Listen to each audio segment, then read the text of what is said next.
My big feet just got a whole lot bigger.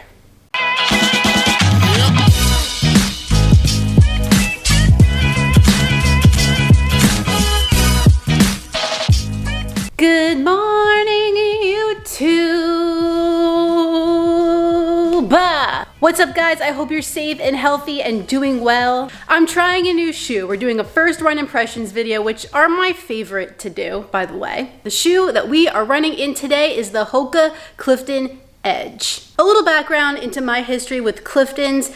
I started wearing Cliftons in 2014. I had never heard of Hoka before, saw the Clifton online when I was looking for a new pair of running shoes, and I was intrigued by all of the cushioning underfoot. It was love at first run. I kind of got away from running in Cliftons because with each version, they kind of strayed away from that original Clifton, that lightweight, cushy feel. They got heavier, they got kind of more dense, bulkier, they changed the foam in some of the versions. So I haven't run in a Clifton since I think version 4. So now we're gonna try the Clifton Edge. It's light, so that's a good thing, and I've heard that it feels a little bit different than the Clifton series really does, but it's a Clifton nonetheless because of the name, so we're gonna give it a shot. As you can see, this shoe has a pretty exaggerated heel in the back. Does it feel ridiculous? Does it feel comfortable? Is this back heel helpful?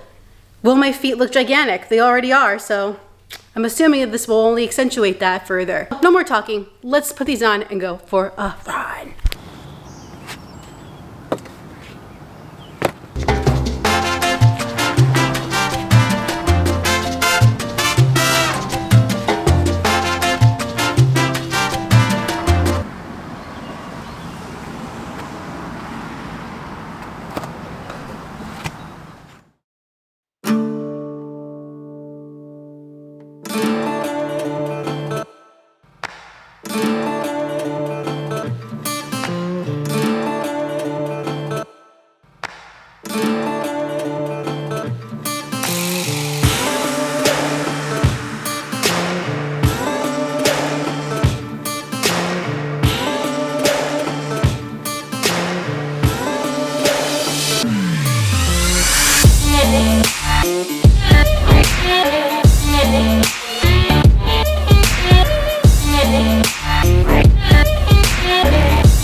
Alright, so I'm back from my run, and now it's time to talk all about the Clifton Edge. Before we get started today, I do want to mention that this shoe was provided to me by Running Warehouse. However, they're not paying me to make this video. They're not going to see it before you do. Hoka's not going to see it before you do.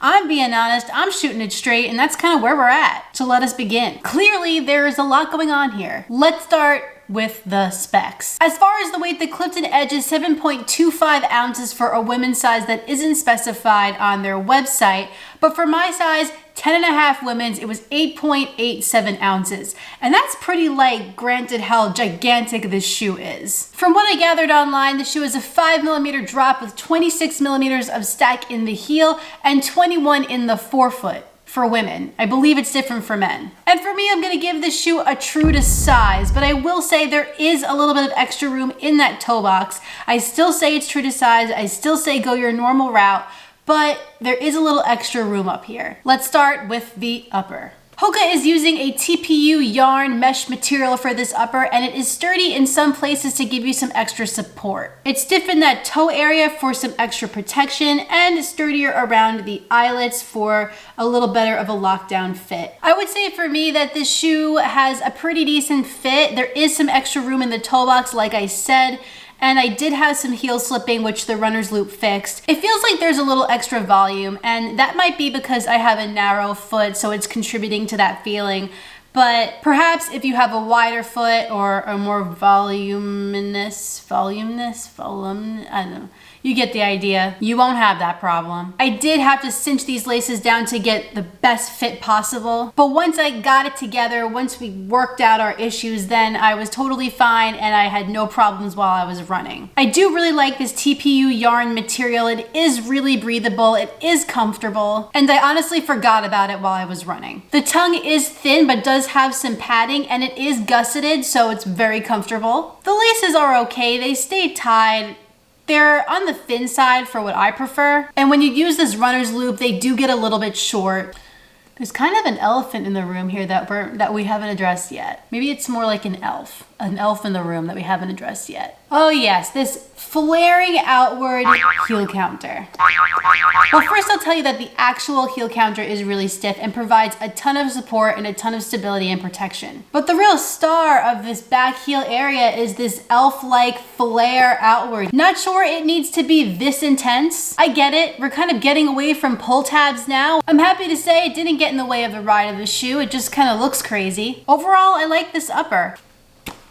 Let's talk about the midsole. Well, Hoka is saying that they're using a new high resiliency foam they've created, which is the lightest and springiest of their foams to date. So I'll agree with them. This is a really light shoe and it's a big shoe. It's one of the biggest in my collection, and I have shoes that are smaller that are way heavier. And I would also agree that this is soft. By no means is this a firm shoe. However, I do feel like it's a little firmer than the Cliftons that I've tried in the past. It almost feels like to me in the Clifton Edge that the foam is spread out wider, whereas in other Cliftons it's more compact under the foot. I also feel like this foam is definitely more responsive than their standard EVA that they use. And the Clifton Edge does have an early stage meta rocker, which means that there's a roll forward in your stride. It starts maybe back by the heel area. Just some added assistance to keep your turnover going. Who doesn't like that? But as you can see, baby got back. I think the main attraction to this shoe is what the heck is going on back here. And I gotta say, when I first saw this, I thought this is a gimmick, this is silly, and it's not necessary. But after I ran in this shoe, I kind of changed my tune a little bit. Hoka says this back heel creates a softer landing and a smoother transition, and I think that they're right about that. I also think it creates a lot more stability. If you're a person who benefits from some slight stability, but you don't want to wear a full-on stability shoe, this could be a great option for you. Not to mention, running downhill in this shoe is fun. To sum it up, I love this midsole. It's soft, but not too soft. It's responsive. It has that early stage meta rocker to help you turn over. It has some extra stability because of this extended heel and the wider platform, and it worked well for me. I was embarrassed to have it on my feet, but I loved running in it. Now, if you turn the shoe over, you'll see that Hoka is using no rubber at all. In fact, this is rubberized EVA midsole material with a traction pattern for durability purposes. I don't have many miles in this shoe yet, maybe about 10. There is some wear on the traction pattern, so I'm interested to see kind of how this holds up over time, but that might just be cosmetic. But I'm all for getting rid of that blown rubber if it's gonna cut down on weight. The rubberized EVA foam felt fine on the roads. I had no issues. Overall, I'm really digging on the Clifton Edge. I felt confident and comfortable running in it. I think it can go long distance for sure, and it's light enough to do a little bit of speed work. It's just fun. The Hoka Clifton Edge comes out in July, but you can pre-order it on runningwarehouse.com. It's $159.95, and if you're interested, I'll link them down below in the description. Click those links, pick up your own pair, and it'll ship in July. It is an affiliate link, which doesn't mean much for you. It just helps out the channel so I can continue making these videos and you can continue to watch them, hopefully. Well guys, that concludes my first run impressions of the Hoka Clifton Edge. If you enjoyed this video, please like it down below and subscribe. And when you're done with all that, hit that notifications bell down below so you can find out every time I upload a beautiful new masterpiece of a video. I have another video for you guys next week, but in the meantime, get out there, socially distanced of course, get on the grind, and don't forget to run like heller. See you next time.